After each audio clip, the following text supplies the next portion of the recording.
My dad needed a kidney. I got tested. Then the doctor said, talk to your parents. My mom whispered, please don't tell him. Because my uncle wasn't just my uncle. I found out because my dad was dying slowly, and I was supposed to be one of the people who might save him. That is the part that still feels impossible to say without feeling sick. My dad needed a kidney. My brother got tested first and wasn't a match. My mom said she couldn't donate because of her own health problems. So I went next, because of course I did. He was my dad. He raised me. He showed up for me. He was the one who came when my car broke down, when my first apartment flooded, when I called crying because I didn't know how to fix my life and just needed someone to stand beside me. My dad's name was Henry. He was not an emotional man. He did not give long speeches or say sweet things easily. He was quiet, practical, and sometimes frustratingly hard to read. But if something went wrong, Henry was there. He might not ask how you felt, but he would fix your sink, check your tires, shovel your driveway, and leave soup on your porch without making a big performance out of it. So when the hospital asked if I was willing to get tested, I said yes before they even finished explaining it. I live in Duluth, Minnesota, and that winter had been brutal. The morning I went in, I remember scraping ice off my windshield while texting my husband, Owen. Heading in now. Should be easy. He replied, call me after. Love you. I thought it was going to be a normal medical appointment. Blood draw. Forms. Questions. Maybe a little anxiety while waiting for results. I thought the worst thing they could tell me was that I wasn't a match. I didn't know they could tell me my whole life didn't match. The first appointment was simple. A nurse took my blood, asked about family history, and handed me a folder with transplant information I barely read. I kept thinking about Dad sitting in his recliner at home, pretending he wasn't scared. He had been sick for a while, but lately he looked smaller. Not just thinner. Smaller. Like the disease was quietly folding him in on himself. My mom, Judy, kept acting like if she stayed busy enough, nothing bad was happening. She owned a small flower shop and always cared too much about appearances. Holidays had to look perfect. Family dinners had to look warm. Photos had to look happy. Even when Dad was exhausted and barely eating, she still put flowers on the table like beauty could cover fear. My older brother, Luke, looked exactly like Dad. Same jaw. Same heavy eyebrows. Same way of going quiet when he was angry.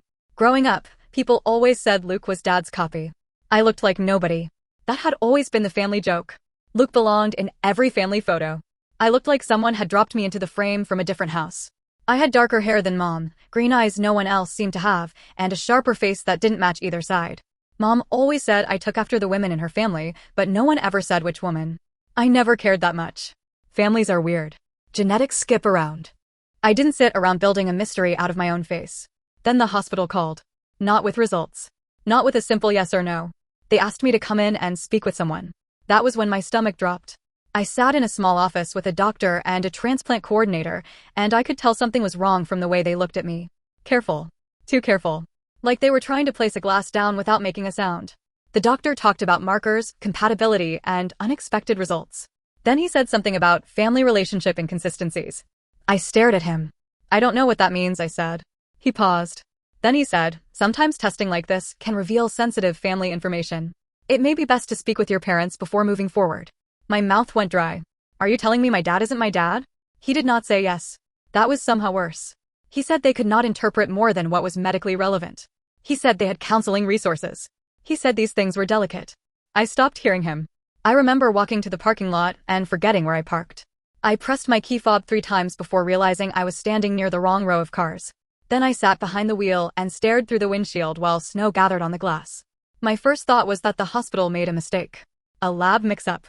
A paperwork error. Something boring. Something fixable. My second thought was Mom. Not Dad. Not Luke. Mom. And I hated that my mind went there so quickly. I drove home and ordered a private DNA test the same night. I didn't tell anyone. Not Owen. Not Luke. Definitely not Dad. I told myself I was just confirming the hospital was wrong. For weeks, I moved through my life like I was pretending to be a normal person. I went to work. I made dinner. I visited Dad. I listened to Mom talk about flower orders and doctor appointments and bills. I watched Luke carry groceries into Dad's kitchen and joke that he was going to start charging for delivery. I sat beside Dad during dialysis and studied his face, trying to find myself in it. I found memories instead. Dad teaching me how to check my oil. Dad waiting outside my college dorm because I was homesick and too embarrassed to admit it. Dad fixing the loose railing at my first rental house because he said, "You'll fall and crack your skull if you keep ignoring that." He was my dad. Whatever that test said, he was my dad. When the private results came in, I waited almost an hour before opening them. I don't know why. Maybe some part of me thought if I didn't look, the truth could stay outside the door. But then I opened it.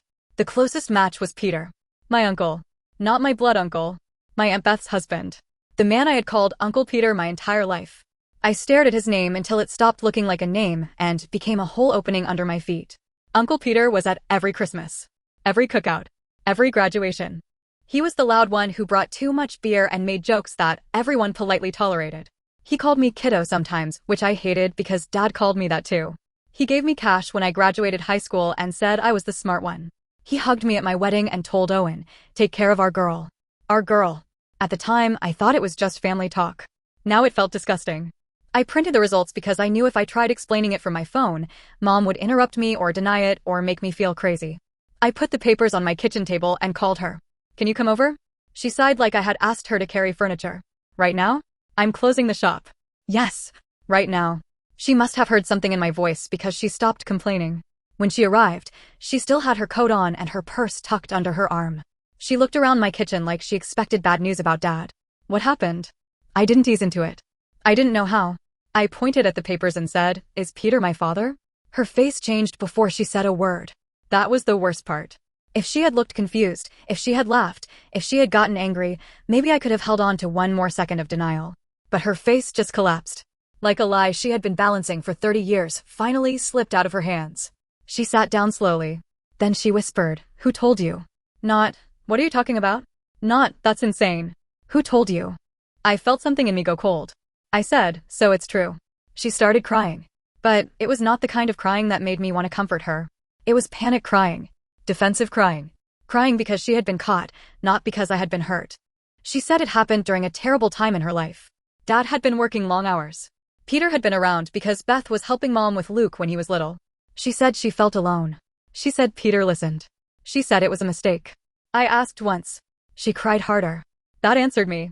She kept saying she was young, but she was not a teenager. She was a married woman with a child. Peter was married to her sister. Dad was working himself sick to keep their home stable. I asked if Dad knew. She shook her head. No. I asked if Beth knew. Mom looked away. Not officially. I actually felt my stomach turn. What does that mean? She wiped her face and said Beth had suspected something years ago, but there was never proof.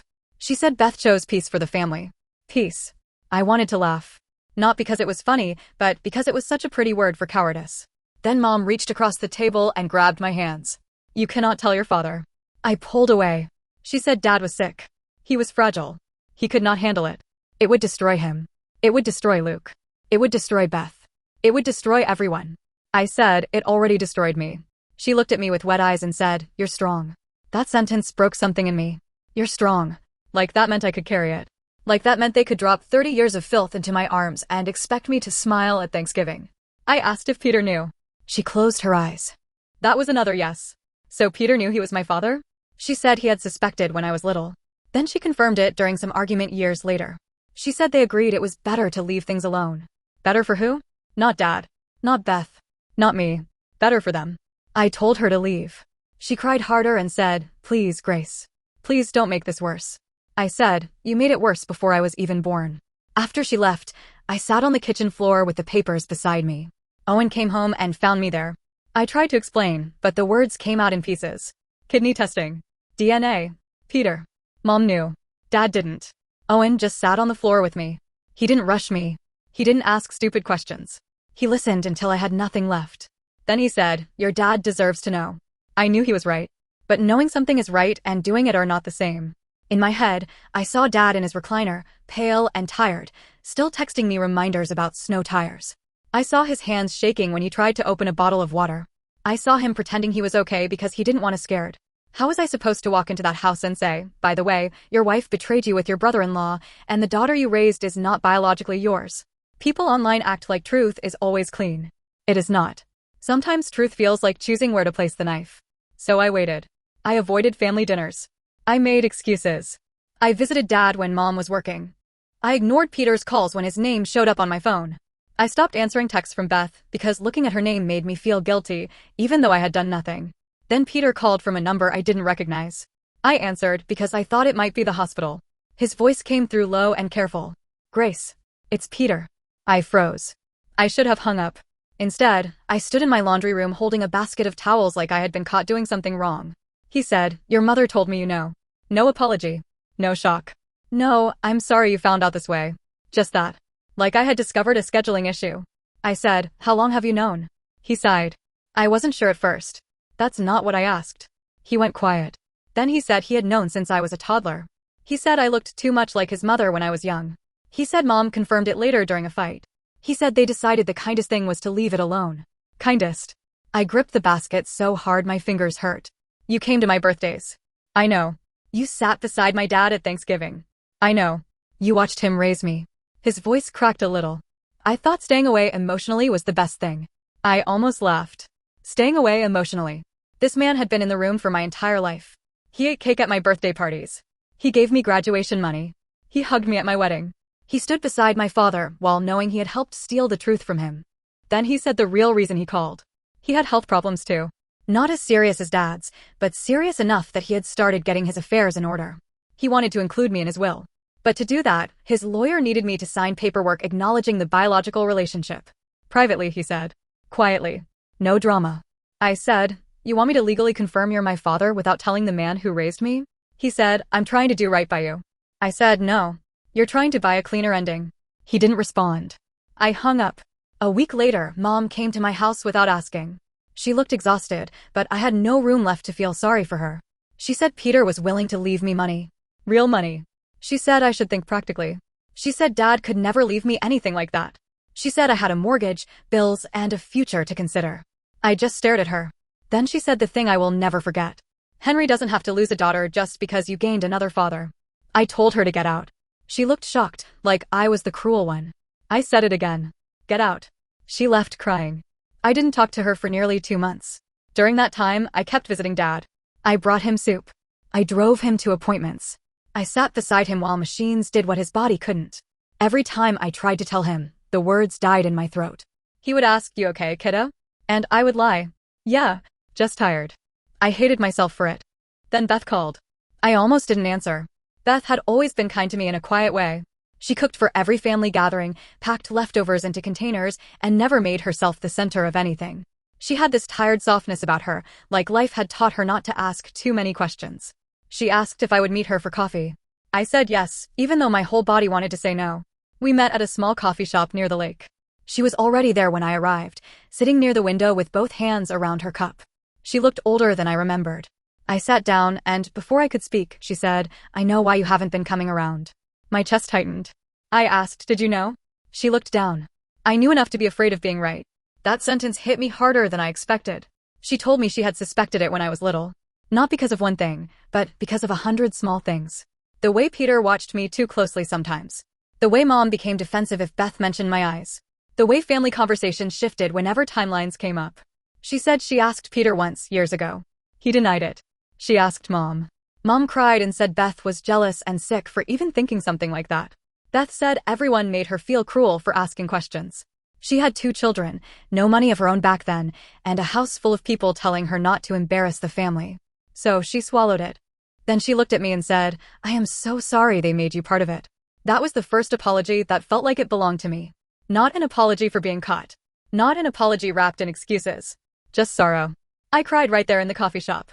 Beth reached across the table and held my hand, and for a second I hated that she was comforting me when she had been betrayed too. I told her about the lawyer's paperwork. Her face went still. "He sent you papers?" I nodded. She closed her eyes and whispered, "Of course he did." That was when I understood. The lie was not over. It was not some old family secret quietly rotting in the past. They were still using me. Still arranging my life around their comfort. Still expecting everyone else to stay quiet so Peter and Mom could exit the story looking less guilty. That was the moment I knew I had to tell Dad. Not for revenge. Not because I wanted to destroy Mom. Because the truth was moving without him. Papers were being written. Decisions were being made. My name was being used. His life was being rewritten behind his back. He deserved to know before a lawyer did. I told him on a Sunday afternoon. It was snowing lightly, the kind of snow that makes everything outside look softer than it is. Mom was at the flower shop. Luke was working. Dad was home alone, sitting in his recliner with a blanket over his legs and a mug of tea going cold beside him. I sat on the couch across from him and tried to speak. Nothing came out. He looked at me. "What is it?" I started crying before I said a word. He shifted forward like he wanted to stand, but he was too tired. Grace. I said, I need to tell you something, and I need you to know I didn't know before the testing. His face changed. I told him everything as gently as I could. The hospital results. The private DNA test. Peter. Mom. The fact that Peter knew. The lawyer's paperwork. Beth suspecting for years. I said, I'm sorry. I kept saying it even though it made no sense. I'm so sorry. I'm so sorry. Dad didn't speak for a long time. He stared at the floor. I could hear the hum of the refrigerator in the kitchen. I could hear my own breathing. I could hear snow brushing the window. Finally, he asked, did you know before I got sick? I shook my head. No. I swear. He nodded once. Then he asked, do you still want me to be your dad? That broke me. Not Mom's lie. Not Peter's call. Not the test. That question. I slid off the couch and knelt in front of him like I was a child again. You are my dad, I said. You are the only dad I have. Nothing changes that. Nothing. He put his hand on my head, and I cried into his knees so hard I could barely breathe. For a long time, he just sat there with his hand in my hair. Then he said, very quietly, I loved you from the minute they put you in my arms. I still don't know how a sentence can comfort you and destroy you at the same time. When Mom found out he knew, she lost control. She called me selfish. She said I chose drama over compassion. She said if Dad's health got worse, it would be my fault. She said I had no idea what marriage was like, no idea how lonely she had been, no idea how complicated life could get. I told her, you had 30 years to tell the truth. She said, I was protecting everyone. I said, no. You were protecting yourself. Dad moved out 3 weeks later. Quietly. No screaming in the driveway. No dramatic scene. No public announcement. Just 2 suitcases, some folded clothes, and Luke helping him into the passenger seat of his truck. Luke found out from Dad, not me. At first, he was furious with everyone. He was furious with Mom for lying. Furious with Peter for betraying the family. Furious with Beth for not saying something sooner. Furious with me for waiting after I found out. He called me one night and said, you should have told him immediately. I said, I know. Then he went quiet. A few days later, he came over and apologized. He said he had been angry because it was easier than being heartbroken. I understood that more than I wanted to. Dad stayed with Luke for a while. Then he moved into a small rental not far from the lake. It was not much, but it was peaceful. No fake flowers on the table. No forced family dinners. No pretending. Beth left Peter too. She didn't call it revenge. She said she was just done losing years to people who made her doubt her own eyes. Peter's children found out from Beth. Jack was angry. Daisy barely spoke to anyone for weeks. I didn't blame them. Their father had not just betrayed their mother. He had given them a half-sister and let them call her cousin their whole lives. Peter changed his will after I refused to sign anything. I know because Mom told me in one of her long emails. She said I threw away security because I wanted to punish people. She said I embarrassed her. She said Peter was trying to do one decent thing and I ruined it. I didn't respond. I do not want his money. Maybe some people think that's stupid. Maybe they would take it and call it compensation. I understand that. I really do. But for me, signing those papers quietly would have felt like joining the lie. Like agreeing that Dad's pain was just an inconvenience to be managed. I couldn't do that. Dad is still sick. He is still on the transplant list. Some days are good. Some days are not. His body is tired, and there is no neat emotional victory that fixes that. Real life does not always give you a clean ending just because the truth comes out. But our relationship is not broken. It is different. Sometimes I catch him looking at me with a sadness I can't name. Like he is grieving years he still lived, but now has to remember differently. I hate that. I hate that Mom and Peter gave him that pain. I hate that I was the one who had to hand it to him. But he still calls me kiddo. He still asks if Owen checked the furnace. He still tells me to drive carefully. He still lets me sit beside him without filling every silence. And every once in a while, he says something softer than he used to. A few weeks ago, I brought him dinner. He was sitting by the window, watching snow fall over the parking lot. I set the food down and asked if he needed anything else. He looked at me and said, you coming was enough. That almost took me out. Mom is still blocked on my phone. She emails sometimes. Some messages are angry. Some are desperate. Some are full of guilt. She says I ruined the family. She says I chose Dad over her. She says one mistake should not erase a lifetime of being my mother. Maybe she believes that. But I think the family was already ruined. I just stopped standing inside the wreckage pretending the walls were still up. The strangest part is the peace that came after. Not happiness. Not exactly. Peace. The first holiday after everything came out, Dad came to my house. Luke came with his kids. Beth came too, carrying a casserole like she had done for years, except this time she looked lighter. Owen cooked too much food. Nobody knew where to sit at first. Nobody mentioned Mom. Nobody mentioned Peter. It was awkward. Small. Imperfect. But nobody lied. Nobody smiled for a picture while hiding a bomb under the table. After dinner, Dad fell asleep in Owen's recliner with a blanket over him. Luke washed dishes. Beth packed leftovers into containers. I stood in the kitchen and realized I was not waiting for a secret to explode anymore. That was my calm victory. Not revenge in the loud way people imagine. No public posts. No dramatic speeches. No screaming in a courtroom. Just the truth finally standing in the room where the lie used to sit. I still feel guilty sometimes. I don't know if that ever fully goes away. I exposed something that hurt innocent people. Dad was hurt. Beth was hurt. Luke was hurt. Jack and Daisy were hurt. Even I was hurt by a truth I never asked to carry. But I was innocent too. For years, the adults in my family treated me like a storage box for their shame. They placed the secret inside my life before I was born, then acted betrayed when I refused to keep it locked. I do not know what happens next. I do not know if Dad will get a transplant. I do not know if Mom and I will ever speak again. I do not know if Peter regrets what he did or only regrets being exposed. But I know this. Henry is my dad. Not because of blood. Not because of a test. Not because a paper says so. Because when I was scared, he came. When I was little, he stayed.